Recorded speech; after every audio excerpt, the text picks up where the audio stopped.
Final Fantasy XIV is an MMO that has been regarded as having one of the greatest stories in all of gaming. And let's be honest with ourselves, that's quite the promise, as there are tons of tasty stories out there for all sorts of players to enjoy. And yet, despite its praise, there are certain aspects of Final Fantasy XIV's writing that people seem to overlook or entirely ignore for one reason or another. Plot threads that the writers have left hanging for literal years for no observable reason other than they forgot about it. But we're not here to beat a dead horse. Jokes involving things like the Heart of Sabik are low-hanging fruit. Since we are thorough lore nerds, we'll make sure to delve deeper into the story than that. So my friends, today we're going to address some of the plots in Final Fantasy XIV that were either left unresolved or handled in a way that left many people immensely confused. If there is a plot that I didn't address that you felt wasn't entirely wrapped up, be sure to let me know in the comments after the video. But without further delay, let's begin. Number 1. The Aseans. It feels strange saying that the Aseans plotline isn't entirely tied up after everything that happened in Shadowbringers and Endwalker, but it's true. Within the plot of Final Fantasy XIV's MSQ, we fight and kill many Aseans, but there are some that should technically still be alive. These unknown Aseans are named Pashtarat, Halmarut, Duodelaphon, and Ultima. However, there is a fifth Asean that has confused many people. Her name is Emeroloth. But here's the thing, she should be dead. Emeroloth is one of the 13 named Aseans we learn about in A Realm Reborn, but she doesn't get much screen time. In fact, the only real screen time she gets is when she should be dead. The last scene where Emeroloth makes an appearance happens in patch 2.3. However, she died in the events involving Galuf Baldessian and the Isle of Vol. We learn about the Isle of Vol disappearing in patch 2.2. It's discovered that the entire reason the island disappeared was because Galuf Baldessian alongside his friends cast it into the lifestream in an attempt to kill a primal called Eureka and the Asean Emeroloth. Indeed, they did defeat her, causing her spirit to immediately rejoin the ethereal realm and deny her the ability to reincarnate. It turns out, you don't need White Auracite if you defeat someone within the lifestream itself. And yet, Emeroloth appears in patch 2.3 anyways, leading to tremendous confusion. Now and then, I've seen some people suggest that the Aseans just replaced her right away. But this idea kind of falls apart when we acknowledge that they never went so far as to replace the other Aseans when they died. So we can likely just chalk this up to being another oversight by the writers. What's not a mistake are the red masks hanging from the hip of one Gaius von Belsar. Gaius has 2 red masks on his belt, which all but confirms that he fought and defeated them. However, he never confirms that he used a permanent method to slay them. Which, as we know, if you defeat an Asean without something special like White Auracite, it's a temporary victory. But let's say, for the sake of debate, that he did permanently slay them. That still leaves 2 named Aseans out there that the MSQ has done nothing with. Where are they? What did they do during the events of Endwalker? Who knows? All I know for certain is that if we ever do learn what happened to them, that knowledge will be really, really late to the party. But it's food for thought, my friends. Number 2. The importance of the Echo disappeared entirely. People that have played through A Realm Reborn, Heavensward, and Stormblood will remember how much importance was placed upon the Echo and the unique powers it held. Characters like Minfilia would say more than once that understanding the Echo was likely the key to defeating our great foes more soundly. And she wasn't entirely wrong. Even characters like Xenos would eventually have an entire speech dedicated to the power of the Echo.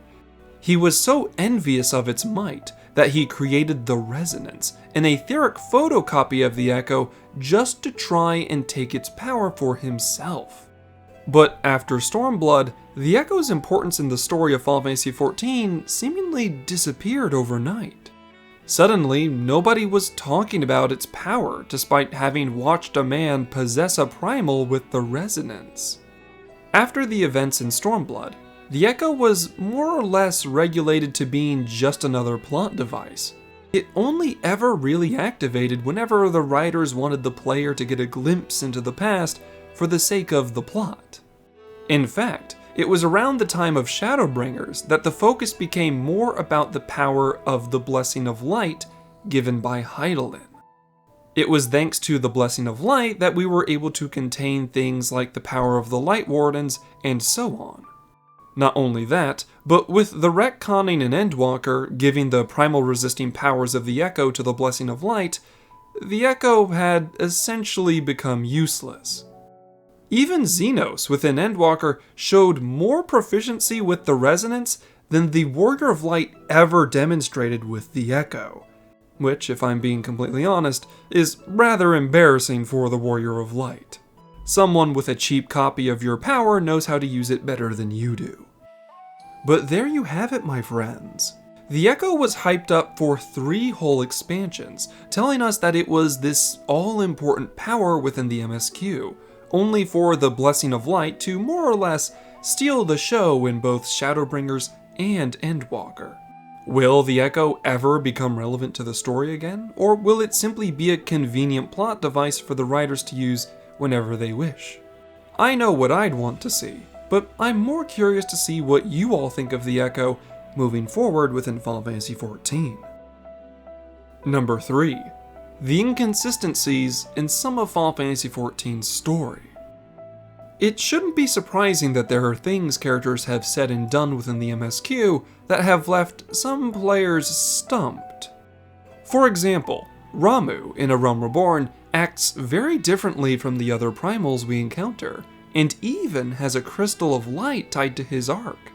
When questioned as to why Ramuh was so unique, the developers said that they would eventually explain everything later on, and yet that day never came. In fact, it has yet to be addressed for near an entire decade. But that's not all. Different characters in Final Fantasy XIV will have dramatically different tones and lines depending on the language you play the game in, leading to mass confusion in some cases. Some of these differences are innocent, like how Haurchefant is less horny in the English translation. Next, there are more noticeable differences, like how Migardzumer came off as a complete jerk to some people when you first meet him. Then you have really bad examples, like the scene in Shadowbringers where Urianger tries to explain astral and umbral aether to the player. Depending on the language you hear this in, his key words are completely different. And honestly, my friends, the more you break down this cutscene, the more it becomes an absolute mess. Some kind of communication error happened when they were making this scene, and I really wish I knew what happened. But I digress. You'll never hear me saying that the work done by the translation team is easy, because it isn't. I can't tell you how many times I've seen native English speakers struggle with the English language. So, imagine being responsible for making one-to-one translations for an entire book's worth of dialogue. It is an unenviable task, for sure. However, this brings me back to my point with Ramuh. Whenever the developers were questioned on these inconsistencies and what they mean for the lore and future of the game's story, we got the same answer, that they would reveal and explain more at a later date, and yet we're still waiting for some of these answers. In fact, Koji Fox was asked in a 2018 interview as to the nature of the shards in their relation to the source. He assured them that such things would be answered soon, only for Shadowbringers to completely forget and never tell us how the source and first can share the same starry sky while being completely unobservable and detached from one another. So at the end of the day, we can just chalk that up to crazy elder primal magic, I suppose. But I think that will be all the topics I cover for now. I could go on, but I feel like people are already mad that I've dared to say that Final Fantasy XIV's writing is anything less than perfect. I love Final Fantasy XIV, and it's because I spend so much time with this game's lore that I noticed some things that I think we all could have a fun discussion about. To that end, I ask you this: was there ever a plot or moment in Final Fantasy XIV that left you confused or wondering what the heck was going on? Be sure to let me know in the comments below. I'm very interested to see what you all have to say, and until next we meet, stay safe, my friends. Thank you all for watching to the end. If you enjoyed this video, why not subscribe and share this with your fellow adventurers? With your help, I'll try to reach out even further and bring even greater stories to you. Although, I'd be remiss if I didn't acknowledge my biggest contributors. A grand thank you to Anthony Ehrlich, Potato, Sage Mouse, Sinalv Bagel, Sizani, and Tyradox, with an additional nod to the scholarships on screen. Links to things like my Twitter and that of my channel artist Caddy can be found in the description. Thank you all for your viewership as well as your support, and I hope all of you have a wonderful day. Class dismissed.